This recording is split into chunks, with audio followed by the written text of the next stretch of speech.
The morning Jacob Rourke rode back into Caldwell, Kansas, with dust on his boots and regret already coiling in his chest.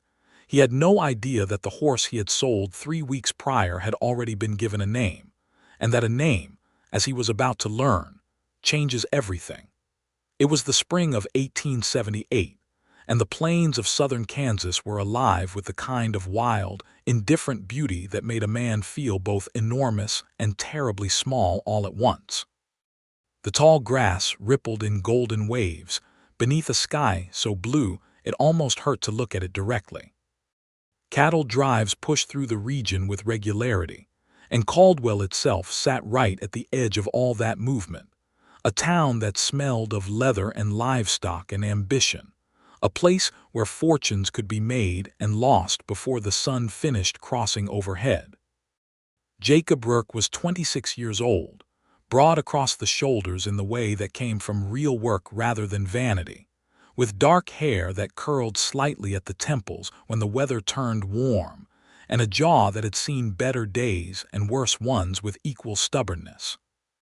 He had sold the roan mare 3 weeks ago out of pure necessity. His partner Cole Hatch had run off with what remained of their shared funds from a cattle brokering venture gone sour, and Jacob had needed cash fast to settle a debt with a man who did not negotiate pleasantly. The mare had been the quickest thing he owned that had value. He had sold her to a woman. He had not expected a woman to be the buyer. He had posted a note at the general store and at the livery, and when the buyer arrived it had been Finley, who ran the modest homestead on the eastern edge of town near Bluff Creek, the one that everyone in Caldwell knew belonged to a widow whose husband Thomas Finley had died of fever the previous autumn, leaving her with 40 acres, a sagging barn, a milk cow, 2 pigs, and absolutely no horse with which to work the land or get herself to town when she needed supplies. Jacob remembered the transaction well, even though it had been brief and businesslike. She had been practical about it, examining the mare's teeth and legs with a competence that had surprised him, and she had paid him $40, every cent she had apparently saved without complaint or bargaining. He had handed over the lead rope and walked away without looking back because looking back made things harder, and he had been trying very hard at that point in his life not to make things harder for himself. But Cole Hatch had turned up again. That was the simple and maddening truth of why Jacob was now riding back toward Finley's homestead on a borrowed gray gelding with $40 in his shirt pocket, and a rehearsed explanation forming and dissolving in his head with every mile. Cole had turned up, shamefaced and wrung out, had returned what he had stolen, and had begged Jacob's forgiveness with the kind of desperation that made a man want to believe in second chances, even when experience argued otherwise. Jacob had paid his debt, settled his affairs, and suddenly found himself with the means to buy the mare back which he needed, because the roan was a trained cutting horse, and Jacob had the prospect of real ranch work up north near Wichita that required exactly that kind of animal. He told himself it was straightforward. A business transaction reversed. He had sold the horse, he had the money to repurchase her, and surely the widow Finley would understand. He had not counted on the name. Finley was in the side yard when he arrived, hanging freshly washed linens on a rope strung between 2 cedar posts, and she turned at the sound of his horse with the careful alertness of a woman who lived alone and had learned to pay attention to arrivals. She was 24 years old, with auburn hair the color of creek clay when the light was on it, pinned up beneath a faded calico bonnet that she pushed back from her face as she looked at him. Her eyes were brown and direct and not particularly welcoming, though not hostile either, more the look of someone who was simply too tired and too busy for preamble. She had flour on her left sleeve and a wooden clothespin in her right hand.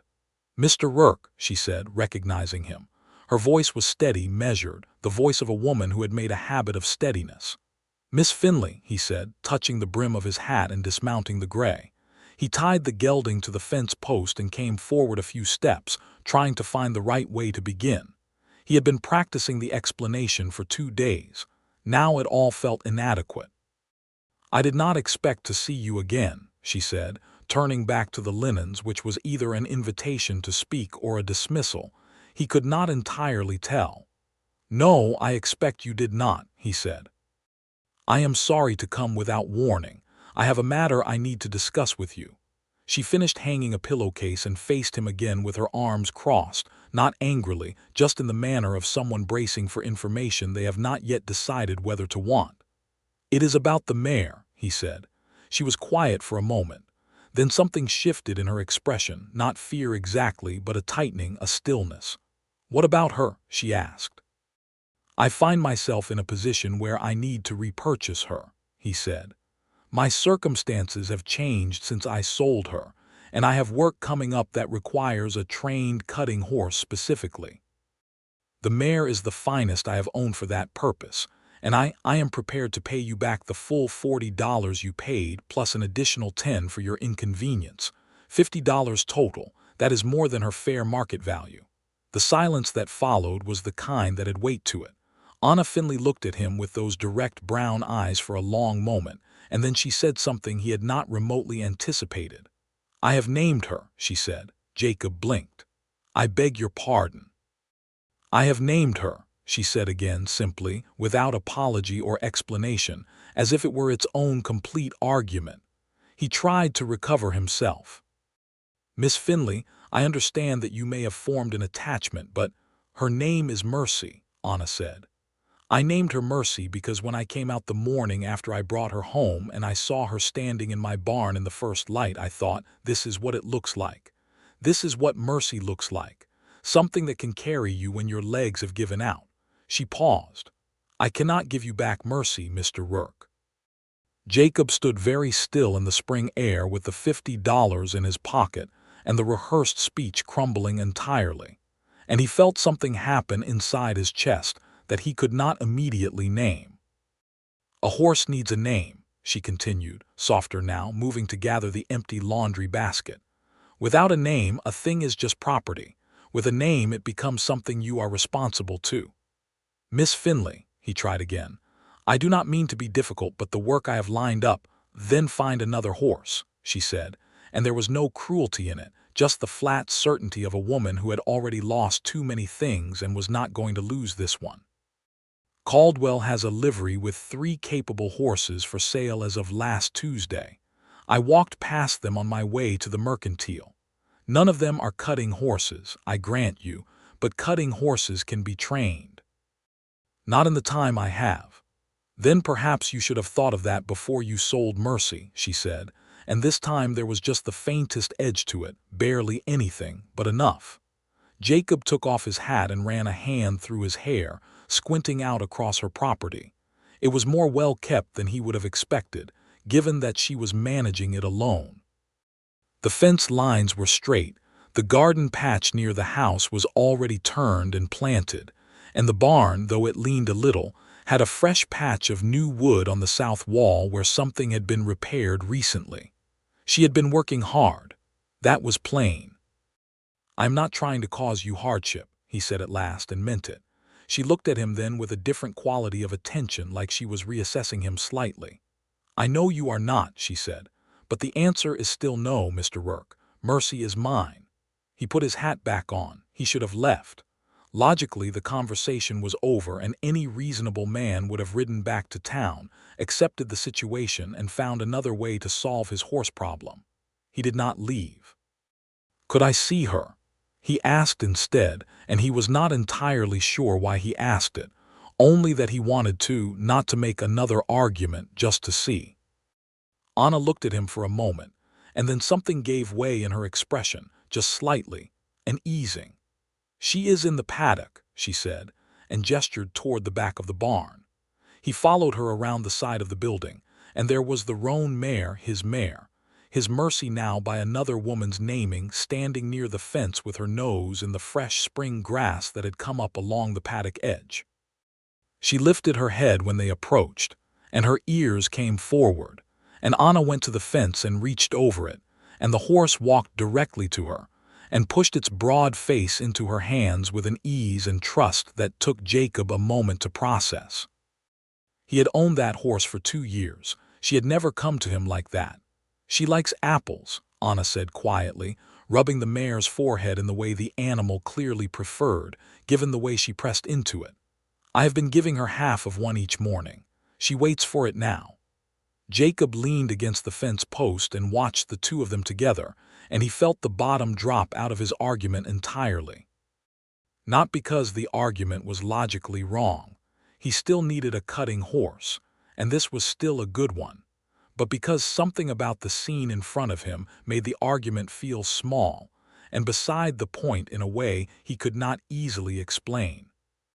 "How long have you had her?" he asked, though he knew perfectly well it had been 3 weeks. 22 days, Anna said. Then quietly, with the kind of honesty that people only offer when they have decided to trust someone a little, "She got me through a hard one, Mr. Rourke.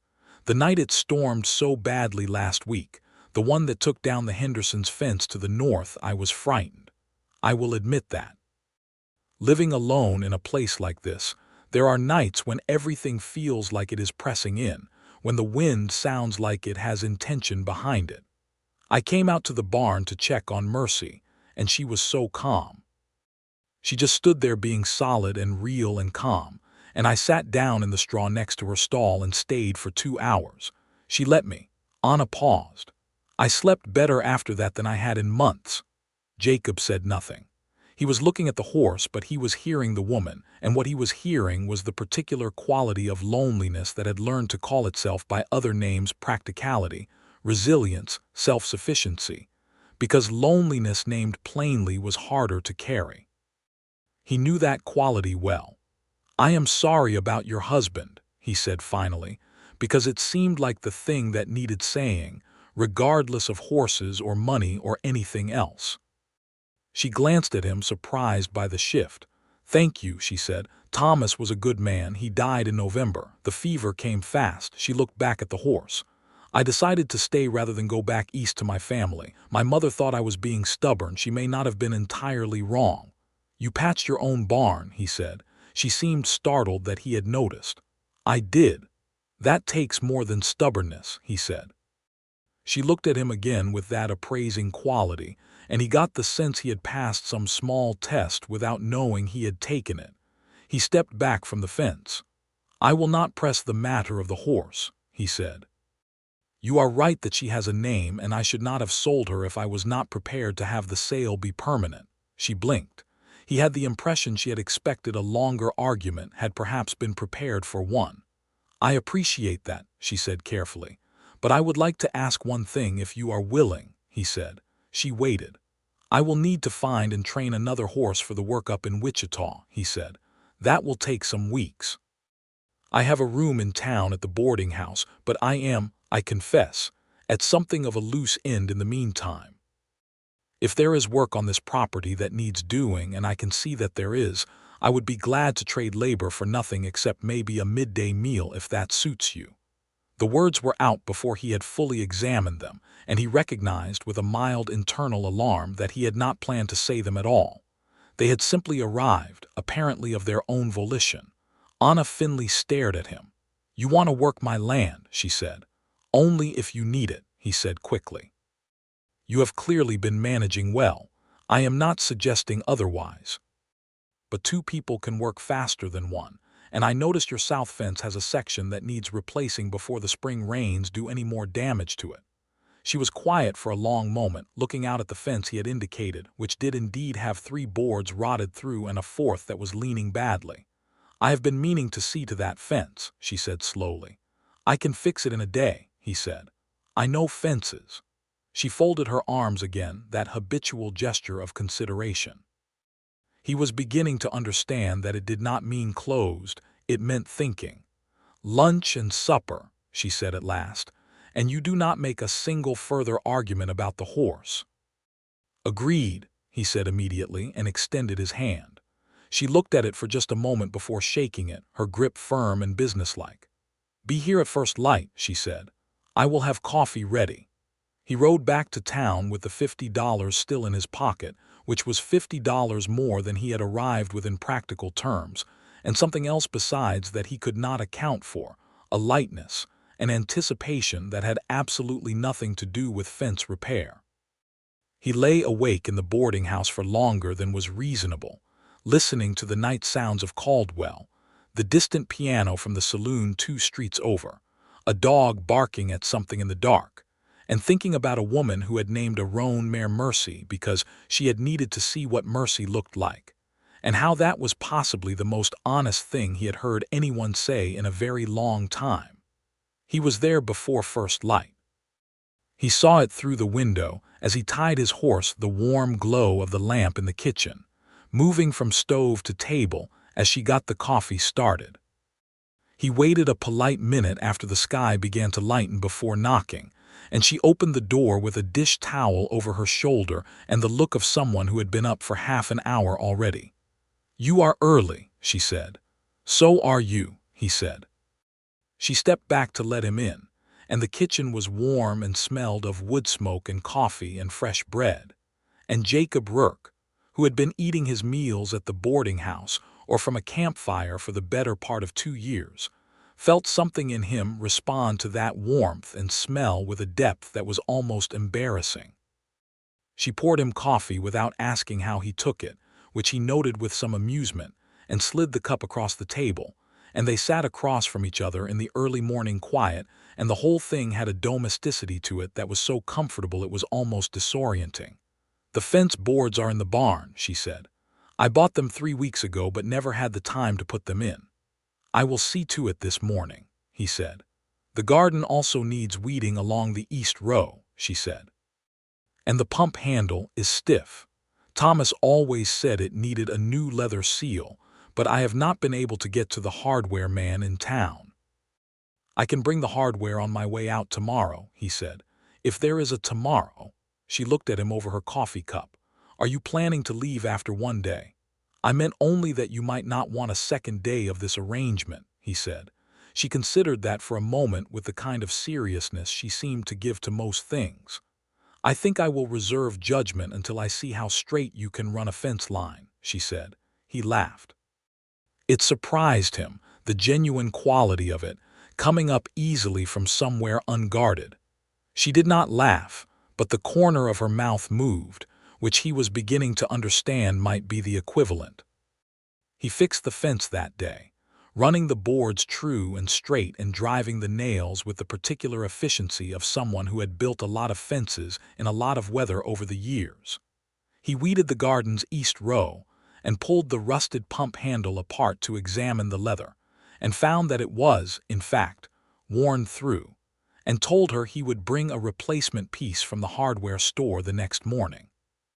She brought him lunch at noon, carrying a tin plate out to where he was working, with cold biscuits and sliced salt pork and a second cup of coffee, and she sat on the fence rail while he ate and they talked about the land, about what she was planning to plant in the lower field, about whether the creek to the east ran fast enough to use for irrigation if the summer turned dry as last year.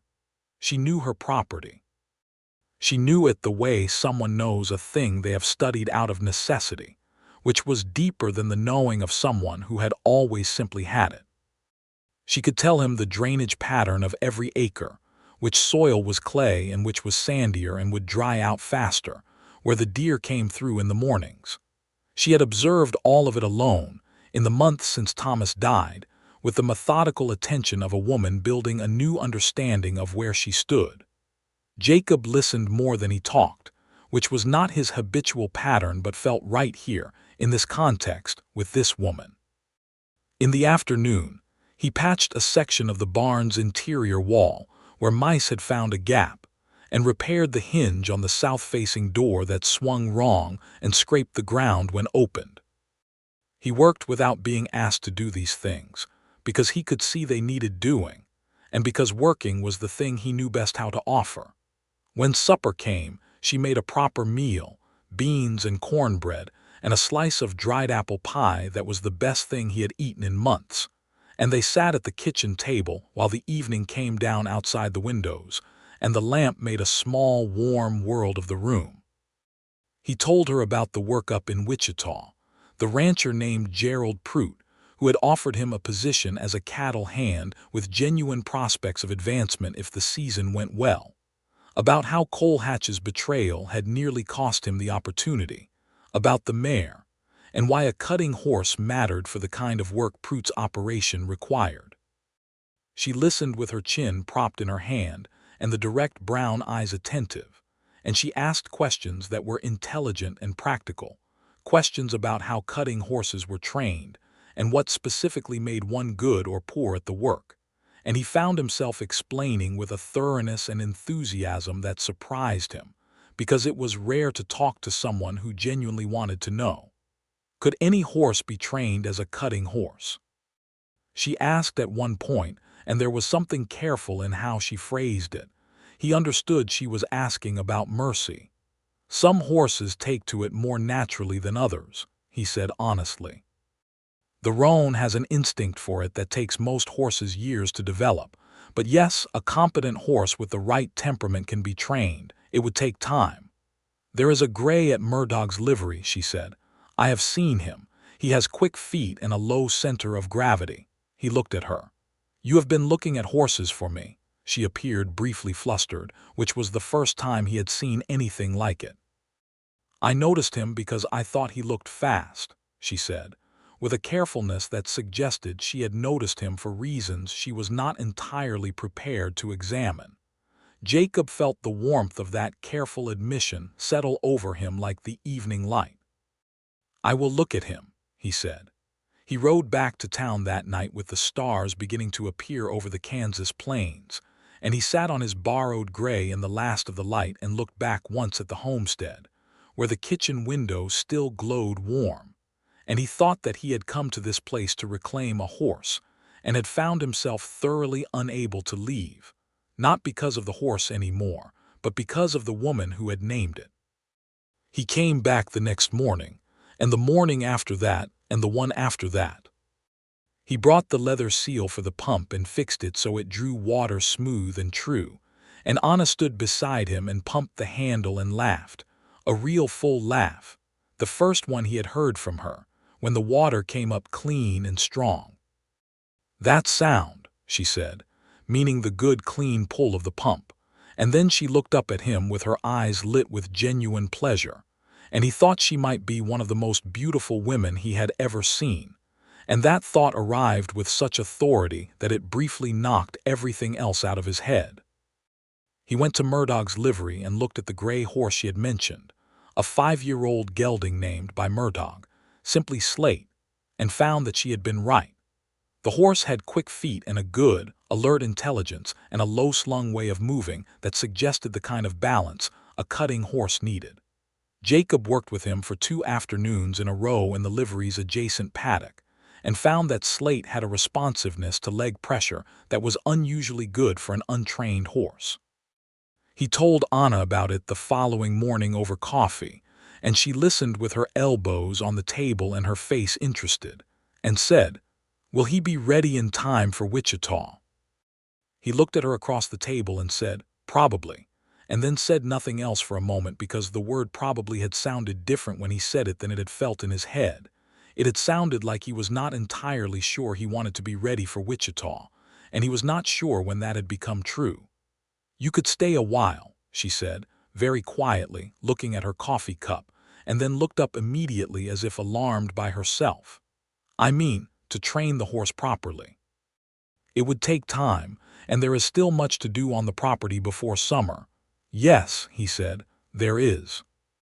They looked at each other across the small kitchen table with the morning coming in through the east window, and the understanding between them was delicate and new, and neither of them was quite sure how to hold it yet, so they did not try to name it. They just let it be. He bought Slate from Murdoch for $32, which was fair, and began the training in earnest. He rode him most mornings on the land adjacent to Anna's property, which had a natural contour and a small creek crossing that were good for conditioning. Sometimes Anna came out to watch, leaning on the paddock fence with her arms resting on the top rail, and sometimes she would call out something observant about the way the horse was moving, and Jacob would adjust, and it would be better. She had an eye for it. That was simply true. He started teaching her how to read a horse's movement, pointing out the way Slate planted his hindquarters when he turned well versus when he was rushing it, The way his ears tracked the cattle when Jacob borrowed 3 of old Warner Henderson's cows from the neighboring property to practice with. She absorbed it with the same focused attention she gave to everything, not passively, but actively, asking and challenging and noticing things on her own. One afternoon she asked if she could ride Mercy while Jacob worked Slate, and the two of them ended up riding across the open prairie to the east of the homestead in the warm spring afternoon, the tall grass brushing the horses' sides, the sky enormous overhead. They rode without speaking for a long time, and the silence was the comfortable kind, the kind that means neither person needs to fill it. They stopped at the top of a low rise where you could see the curve of the earth to the south, the way the land rolled away in long swells, and the light was going golden and the wind was warm. "I love this land," Anna said quietly, like she was acknowledging something she had maybe not said aloud before. "I know some people think I am foolish for staying, for not going back to Ohio, but when I stand somewhere like this and look at it, I cannot imagine giving it up." "It is not foolish," Jacob said. "It is knowing what matters to you." She turned to look at him, the wind moving a strand of hair across her cheek, and something in the quality of her looking was different from the careful, measured attention she usually gave things. It was softer, more open. "What matters to you?" she asked. He looked out at the land for a long moment before answering, and he answered honestly because she deserved honesty and because something about her had always seemed to require it. "I have not been entirely sure," he said. "I have been moving for a long time. One place to another, work to work. I told myself it was building towards something, but I think for a long while it was more running away from nothing in particular than running toward anything specific. That is not," he paused. "That is not something I have admitted out loud before." She was quiet beside him, listening. "I think what matters to me is what I am starting to see here," he said, and left it imprecise enough that she did not have to respond to it directly if she did not want to, but clear enough that she could not mistake what he meant. She did not look away. "That is a careful way of saying something," she said. "I am trying to be careful with it," he said, "because it matters."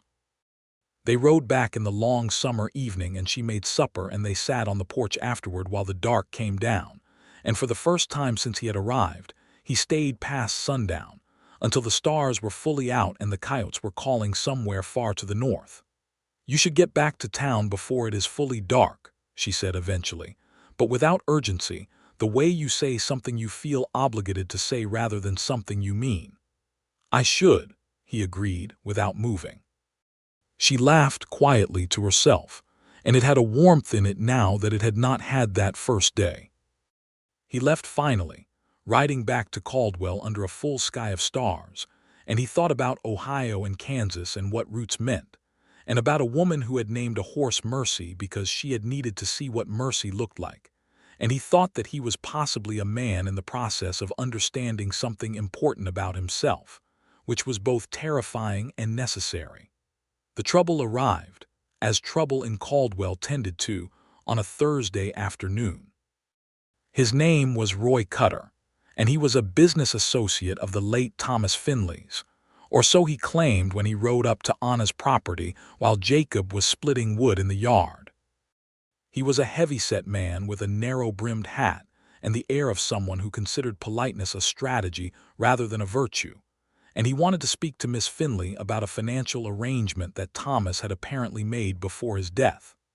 Anna came to the porch when she heard voices, and Jacob watched her expression change when she saw Cutter, not fear, but a careful guardedness, the look of someone who knows a person is trouble and has already been dealing with that trouble privately. Jacob set down the axe and stayed where he was, not intruding but not leaving either. Cutter's business, conducted in a voice too low for Jacob to hear all of it, involved a debt, apparently some arrangement Thomas had made for a loan against the land itself, which Cutter now held the paper on and was, as Anna's tight expression and still posture made plain, pressing for repayment, or failing that, possession of a portion of the property. When Cutter finally left, with nothing resolved from the look of it, Just an ultimatum hanging in the air. Anna stood on the porch for a moment with her arms wrapped around herself before she turned and came down into the yard. "He says Thomas owed him $200, she said, before Jacob could ask. "He has a promissory note. I do not know if it is legitimate. Thomas never told me about it, but Thomas did not always tell me about money. He was proud about it in a way that." She stopped herself. "Cutter says if I cannot pay within 60 days he will file a claim on the East 40 acres. The East 40 is your best land," Jacob said. "Yes," she said. He thought about this. "Do you have a lawyer?" "There is a lawyer in Caldwell, Silas Hooper. I went to him once before about the property title. He is honest." "Then we go to Hooper tomorrow and have him examine that promissory note," Jacob said. "If it is legitimate, there are options. If it is not, if Cutter manufactured it or altered it, then Hooper will know how to address that legally." She looked at him with the word "we" sitting between them. "You do not have to be involved in this," she said carefully. "It is not your trouble." "I am here," he said simply. "That makes it my business if you will let it." The brown eyes were very steady on his face, looking for something, and whatever she found there seemed to satisfy her. "All right," she said. "Tomorrow we go to Hooper." Silas Hooper was a thin, careful man in his 50s who wore spectacles and had the quiet authority of someone who had read more law than most people in Caldwell had read anything. He examined Roy Cutter's promissory note, which Anna had demanded a copy of, which was her legal right, with the focused attention of a man looking for exactly the thing Jacob suspected was there. He found it. The date on the note was in a different ink than the signatures, and when Hooper held it up against his window light, he pointed out the slight discoloration of the paper around the date that indicated it had been altered. The original date, he believed, had been for a much smaller sum and an entirely different agreement, one that had already been settled by Thomas before his death. "This is fraud," Hooper said, setting the paper down with a deliberate precision. "Mr. Cutter has altered a legitimate document to claim a debt that was discharged.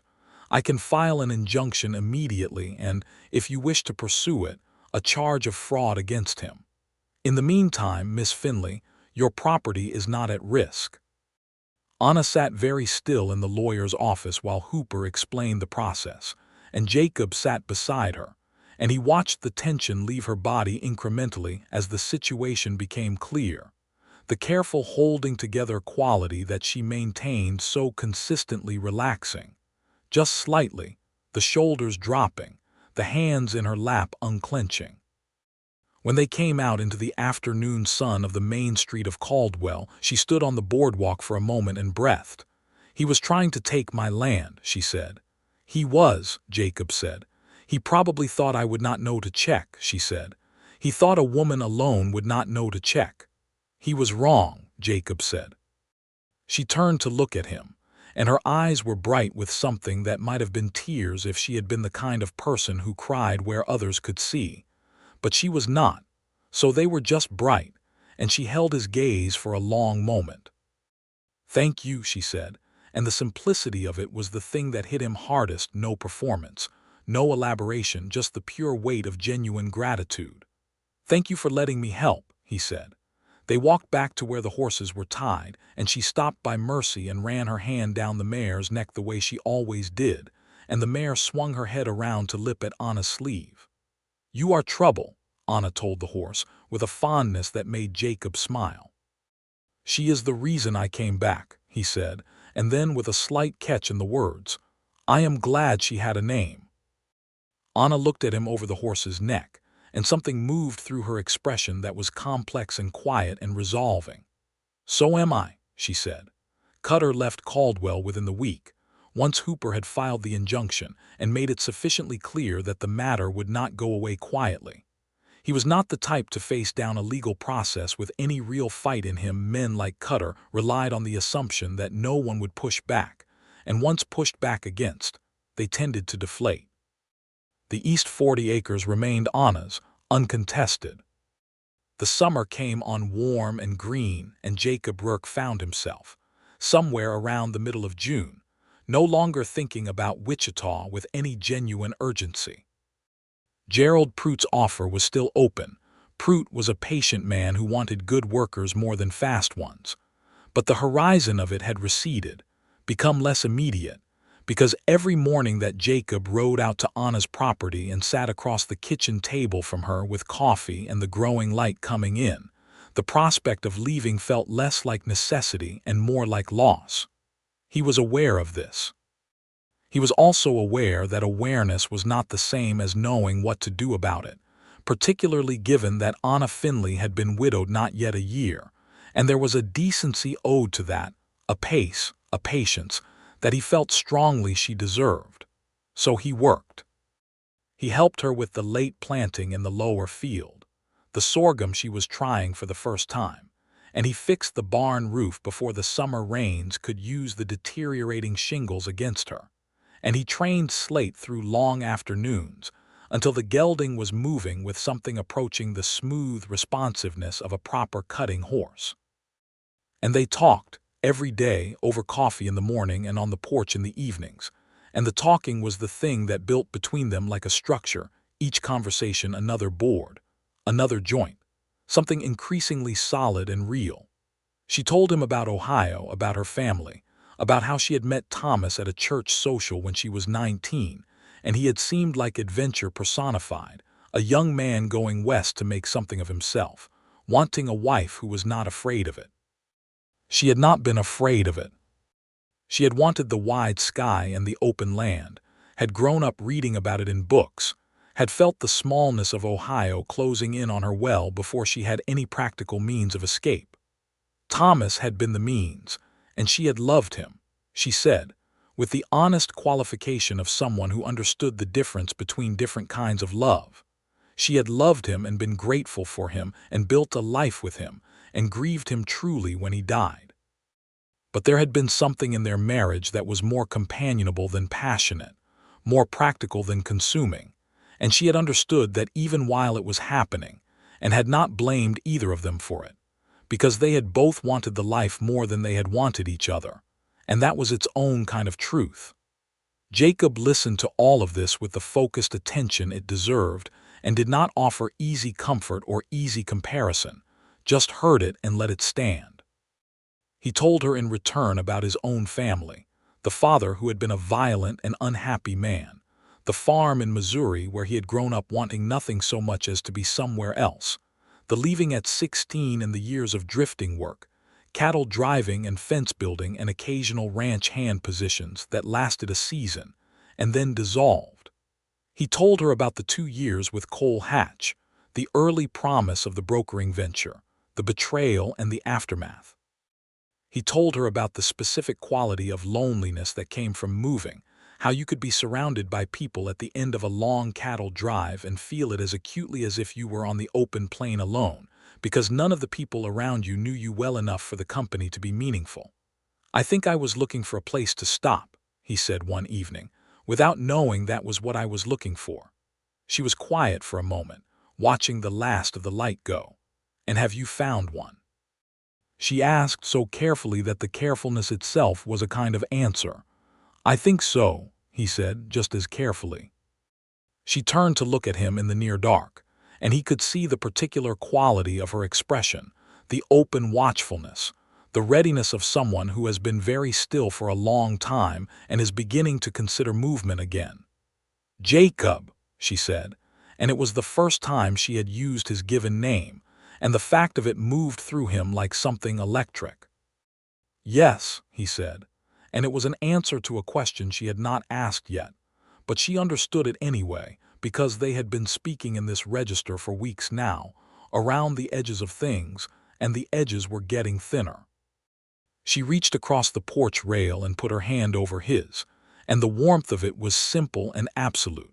And they stayed like that in the July dark with the fireflies beginning in the grass and the night sounds of the prairie all around them. And it was the most entirely at home Jacob Rourke had felt in any moment he could remember. He turned his hand over and held hers properly, and she let him, and they sat there for a long time saying nothing at all, which was its own kind of conversation, the deepest kind. He rode back to town late that night, long after he should have, And at the boarding house he sat on the edge of his narrow bed and laughed at himself quietly, at the complete and wonderful wreckage of all his practical plans, at the fact that he had come to Anna Finley's homestead to retrieve a horse and had instead given himself away entirely, and that the giving had felt like the most voluntary and right thing he had done in years. He went to see Gerald Prout in Wichita. Not because he was going. He had already, with a clarity he found surprising, decided he was not going, but because Prout deserved to hear it directly rather than by letter, and because Jacob needed to say it out loud to someone he was accountable to, as a way of making it fully real. He rode the 2 days to Wichita on Slate, who was by now a genuinely good cutting horse and would have served the work admirably, and he sat across from Prout in the older man's office at his ranch house and told him plainly that he was withdrawing from the arrangement, that his circumstances had changed in a way he had not anticipated, and that he was sorry for any inconvenience. Prout was 55 and practical and had seen enough of life to read people accurately. "Is it a woman?" he asked. "It is," Jacob said. Prout was quiet for a moment, then nodded once. "She good people. She is exceptional people," Jacob said. Prout looked at him for another moment and then extended his hand. "Then you are an honest man and I respect you for coming to tell me face to face," he said. "I will find another hand. Go home." Jacob shook the hand. "Thank you, sir."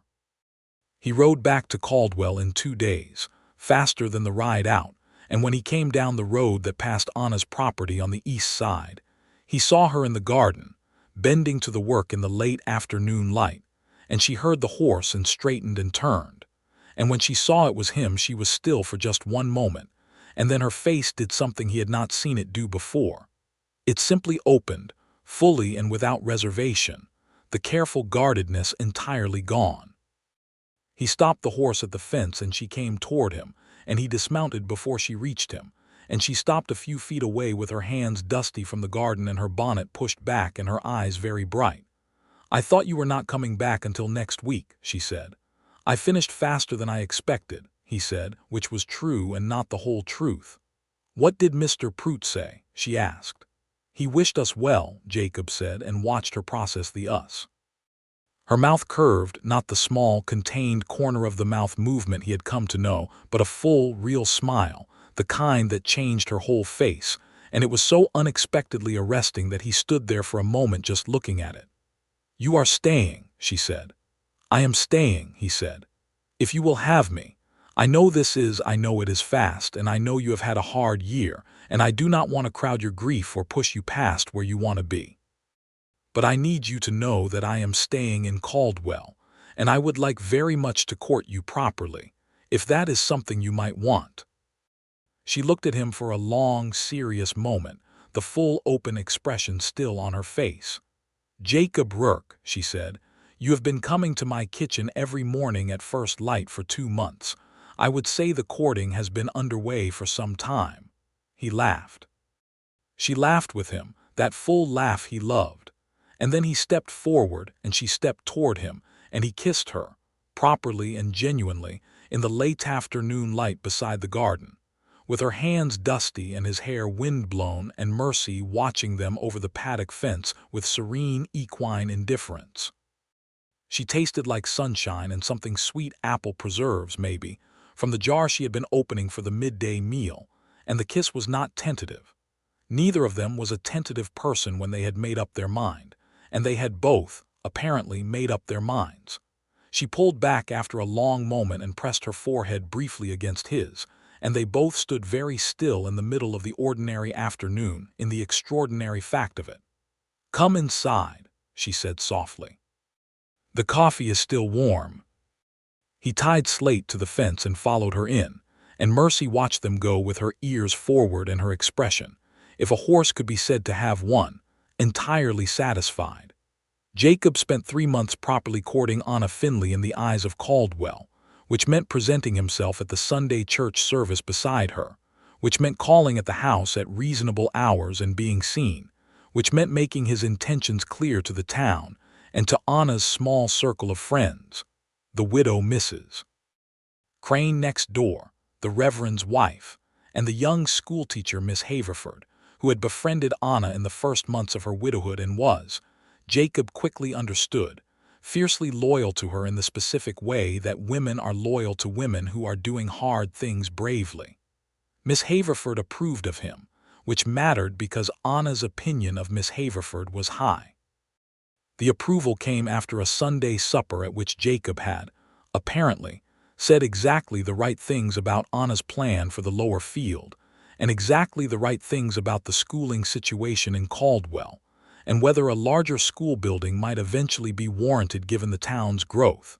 And Miss Haverford had looked at Anna across the table with an expression that said she would accept him, and Anna had looked back with an expression that said she already knew. Mrs. Crane, who was 70 and had seen everything twice, had told Jacob at the gate one morning that he had better be serious, and that if he broke Anna's heart she would make sure everyone in 3 counties knew the precise nature of his failings. He had taken that entirely seriously and thanked her for saying it. He bought a small lot on the edge of town from a man who was moving his family north, and he began building. He was not a carpenter by training, but he was a capable man with a level and a saw, and he knew enough. And Mrs. Henderson's son-in-law, who was a genuine carpenter, helped him on the weekends for the goodwill of it, and because he respected what Jacob was doing. It was not a grand house. It was 2 rooms to start, with good windows and a solid foundation and a proper fireplace, set on the lot in a way that would allow for rooms to be added as needed.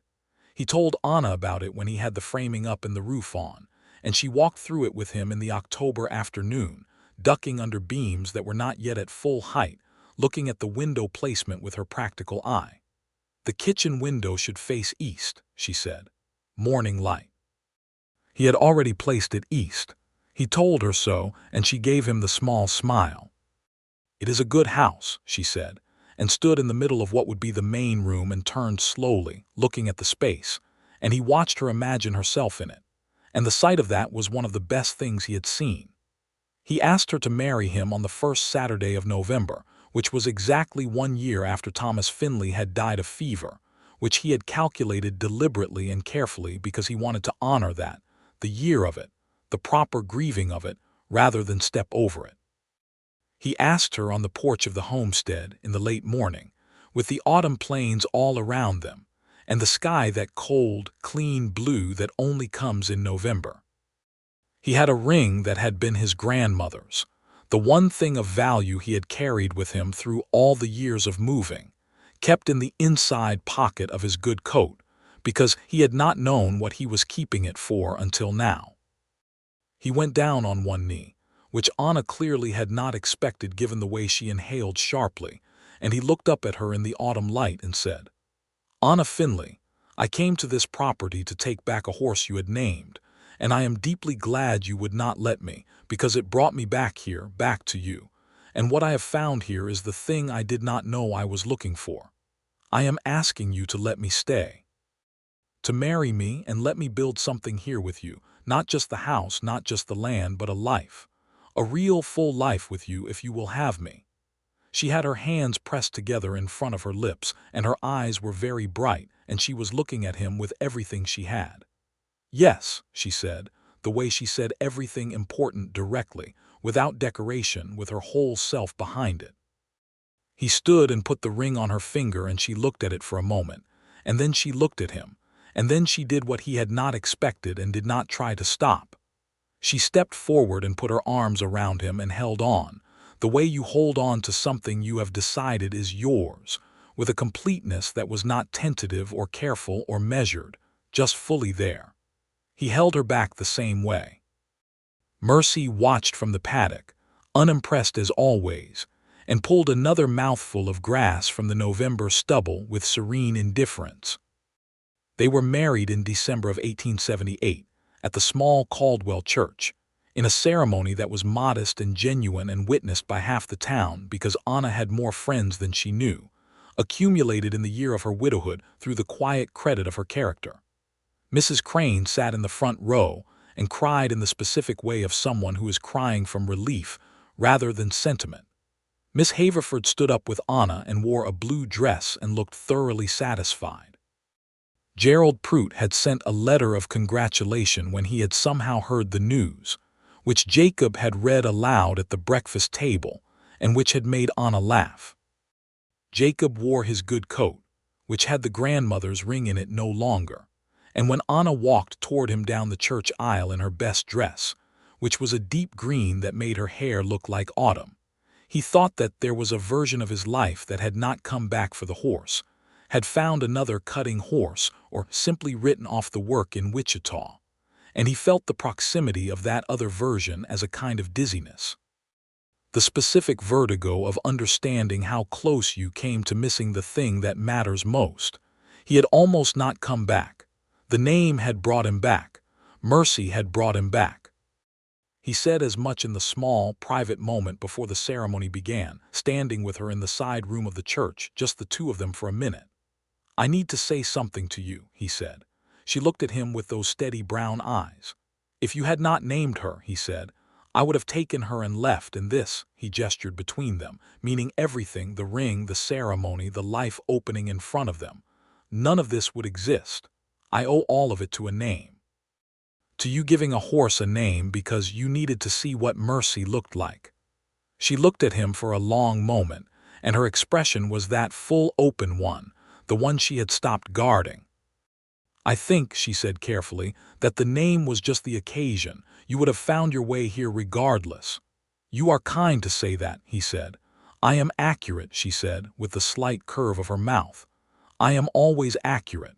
He kissed her before the ceremony, which the Reverend, standing just outside the door, pretended not to notice.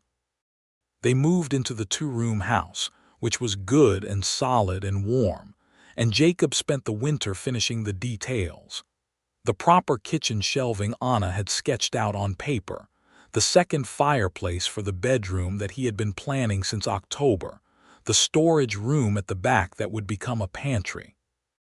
Anna kept the homestead running through the winter, riding Mercy out in the mornings to check on the stock and the fences and the land, and coming home in the afternoons to the house on the edge of town and the life they were building together with the same diligent attention she gave to everything.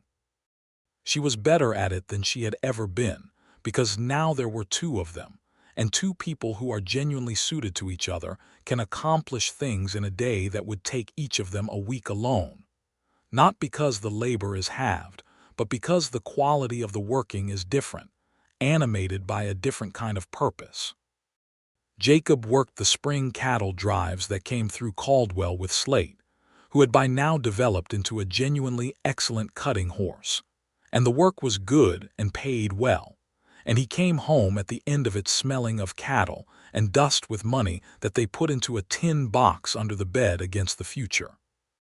Slate turned out to be such a fine cutting horse that Jacob began getting inquiries about training horses for other ranchers, which was work he could do without traveling far, work he could do at the homestead and in the paddock behind the house, and which paid well because good cutting horse training was a skill not everyone had.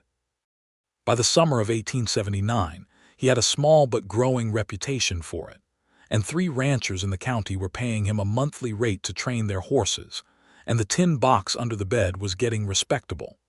Anna was happy. He could see it in the way she moved through their life, not the determined, braced-for-hardship quality that had been in her when he first arrived, but something easier, more open to the day, as if she had set down a weight and not yet noticed that her arms were free. She still had the practicality, it was bone deep in her, not a response to circumstance but a character trait she would carry always, but it sat differently now, expressed as competence rather than survival. She was not just managing, she was thriving. In the autumn of 1879, she told him quietly one evening over supper that she thought she was expecting. He sat very still for a moment, and she watched him with the careful attention of someone who is not sure how news will land. It landed like sunlight.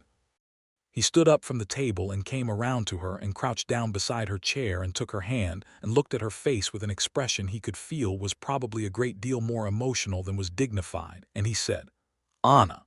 "Yes," she said, already smiling at whatever she saw in him. "We are going to need more rooms," he said.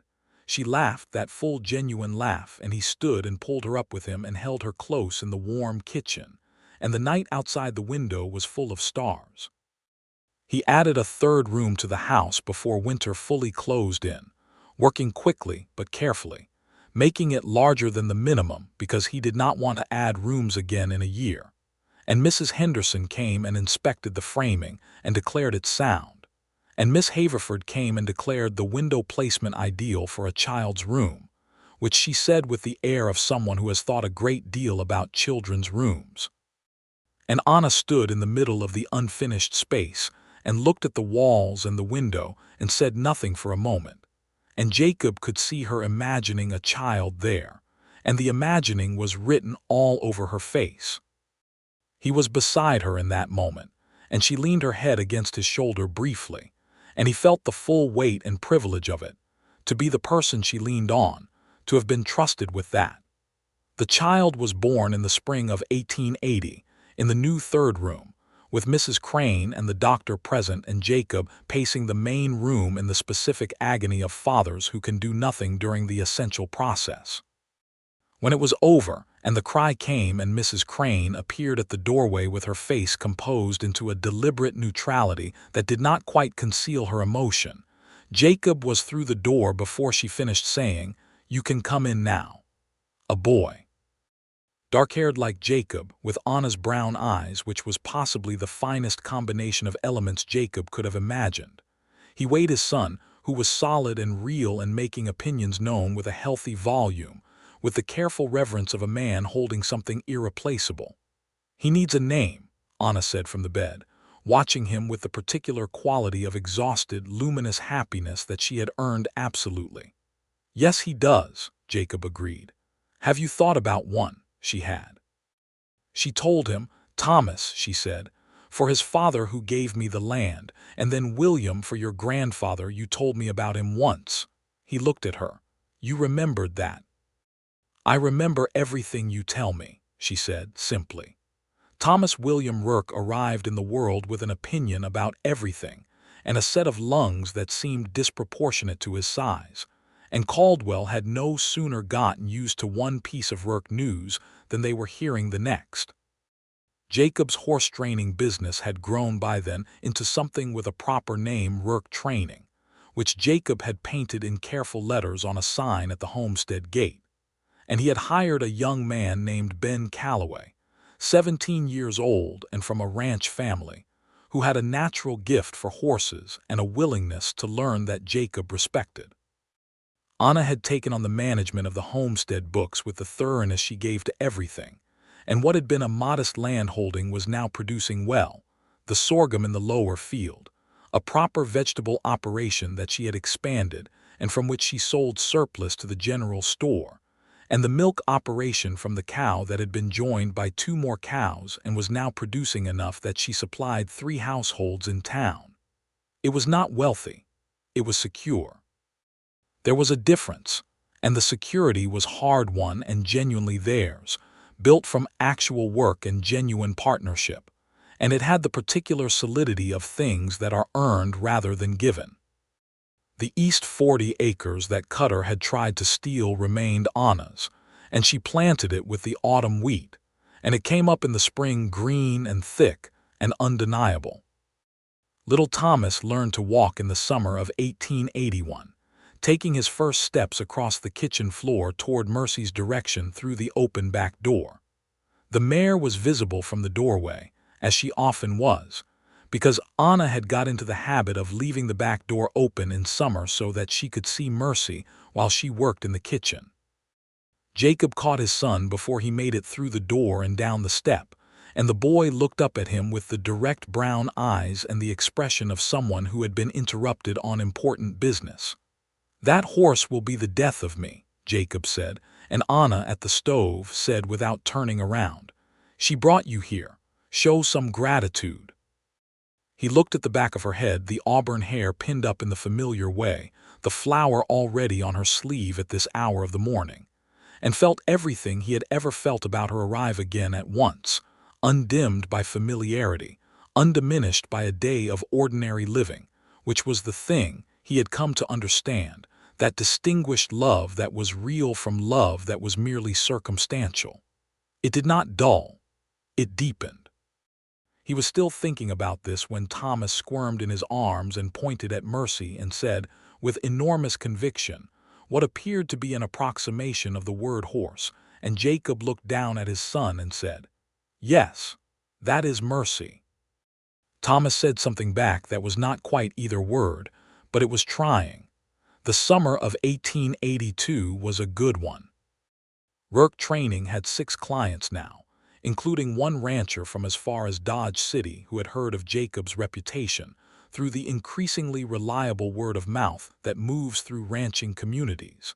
And Jacob had hired a second hand alongside Ben Calloway, a quiet young man named Frank who was less naturally gifted with horses than Ben, but made up for it in consistent hard work and absolute reliability.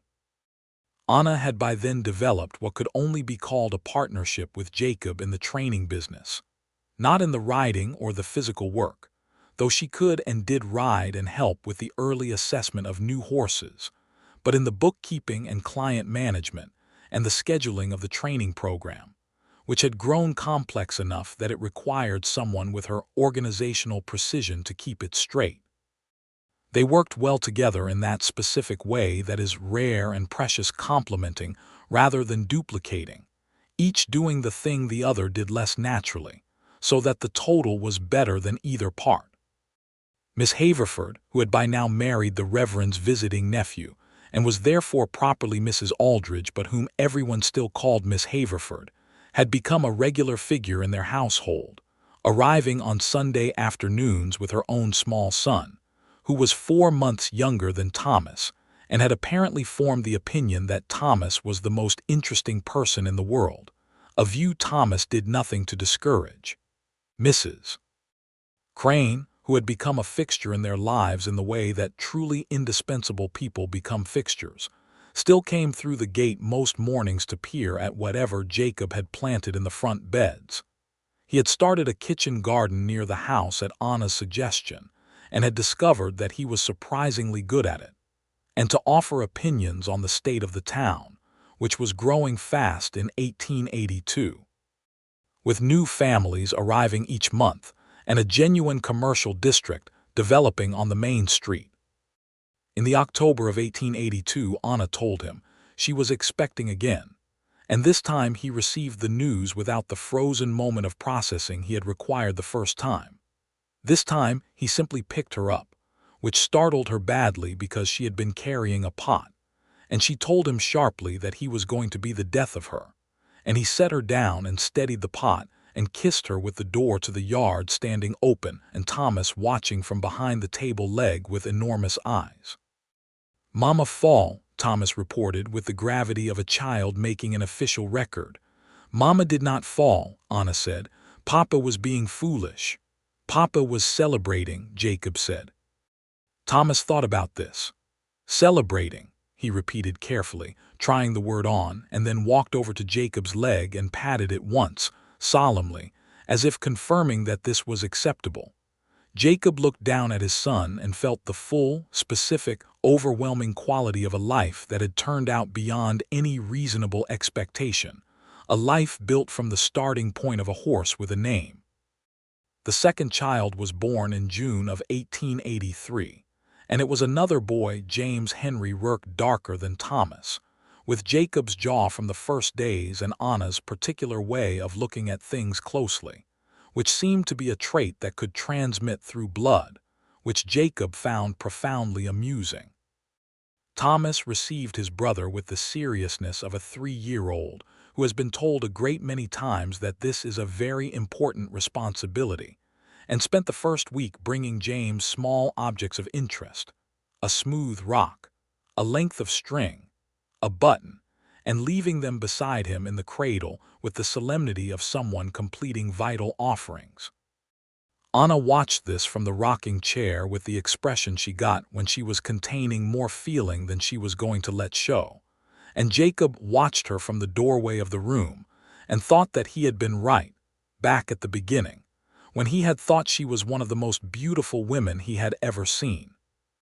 He had been right, and time and familiarity had only deepened it, because he had learned by now what beauty meant in its fullest sense. Not the easy, visible kind, though Anna had that, but the harder, deeper kind that comes from character, from consistency, from the daily evidence of who a person actually is. She had been magnificent. That was the word he came to for her. Eventually magnificent, not in a grand or theatrical sense, but in the original sense of the word, the making of great things sense, the building of a life from grief and loss and solitude into something full and warm and real. In the winter of 1883, Jacob finished building the addition to the house, 2 new rooms, properly plastered and with real glass in the windows, rather than the oiled paper he had used in the original 2 rooms, and a proper covered porch running the full width of the east-facing side, where you could sit in the mornings and watch the light come up over the Kansas plains. He and Anna sat on that porch on the first clear morning after the addition was complete, with coffee and a blanket across their knees against the December cold, and the boys asleep inside, and Mercy visible in the paddock 20 feet away, blowing vapor in the cold air. "I need to tell you something," Jacob said. Anna looked at him, immediately alert.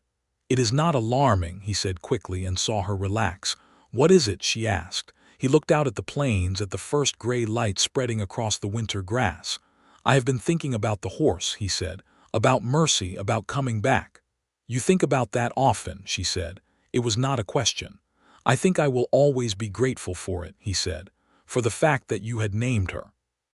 "I know I know it is a strange thing to be grateful for, a horse's name." "It is not strange," she said. "What I want to say is," he paused, working toward the precise thing which was important to get right. "I am aware that I came here to take something from you. That was what I intended. And you refused to let me, not out of stubbornness or selfishness, but out of this principle, this conviction that a named thing had entered into a different kind of relationship than an unnamed thing.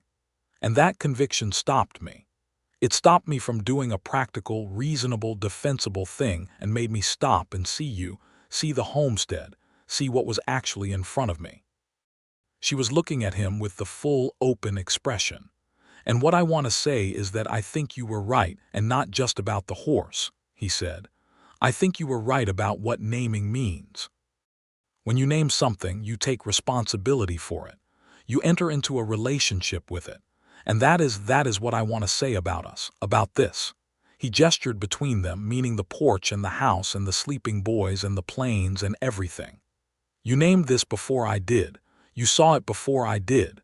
You saw what it could be, and you kept faith with it, even when I was the man who came to take away your horse."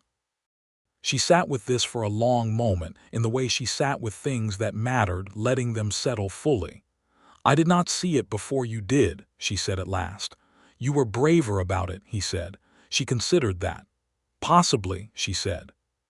The plains were turning gold with the arriving morning light, and Mercy had walked to the fence and was watching them with her ears forward, as if she had something to say about all this and was waiting for the appropriate moment. "She is going to outlive us both," Anna said, watching the mare. "She will certainly outlive all dignity," Jacob said. Anna laughed, and then Jacob laughed, and inside the house James made a small waking sound and Thomas's voice rose in response, the low murmur of a 3-year-old delivering information to a younger sibling, and the sound of it came out to them on the porch in the cold morning air, and was the finest sound Jacob Rourke had ever heard. He reached over and took Anna's hand under the blanket. She turned her palm up and held his back. "What shall we call the new room?" she asked, looking at the addition he had built. He thought about this. "What would you like to call it?" She was quiet for a moment. "The morning room," she said, "because of the porch, because of the light." "The morning room," he agreed. He brought her coffee up to warmth, and they sat through the rest of the morning's arriving, and the Kansas sky came fully blue above them, and Mercy blew steam in the paddock. And inside their house the boys were awake and talking to each other in the specific, earnest language of small children who are laying out the parameters of the day. And Anna's hand was warm in his, and the porch boards were solid under their feet, and the town of Caldwell was waking a half-mile to the west, and all the threads of it. The horse and the name, the fence and the debt, the porch and the mornings, the ring that had been his grandmother's, the east 40 acres of dark Kansas soil, the gray gelding now called Slate who had carried him to Wichita and back, the flower that was perpetually on Anna's left sleeve at all hours, the fullness of the boys and the house and the daily working life of it, all of it was woven together into something complete, something that could bear weight, something built to last, something, finally, with a name. He had come to Caldwell, Kansas, in the spring of 1878 to take back a roan mare he had sold to a woman who had named it Mercy, and she had told him in the plainest terms that he could not take a named horse, and she had been right in ways that extended far beyond horsemanship or property or practical law. She had been right because a name is a covenant, and a covenant is a promise, and a promise entered into honestly changes the nature of everything it touches. He had sold the horse. She had named it. He had come back. And the rest of it, the fence and the dawn and the $50 never spent, and the coffee always ready, and the two dark-haired boys asleep in the morning house, and the ring and the porch and the acres of good Kansas earth and all the years of it still stretching out ahead of them, full and uncontained and theirs. All of it had followed from that one immovable, magnificent fact. You cannot take a named horse. Anna Finley had known that before he had arrived, and Jacob Rourke had learned it at her fence, and it had made him, in every way that counted, the man he had always meant to be. The morning came full over the plains, and Mercy lifted her head into the winter light, and the world was good.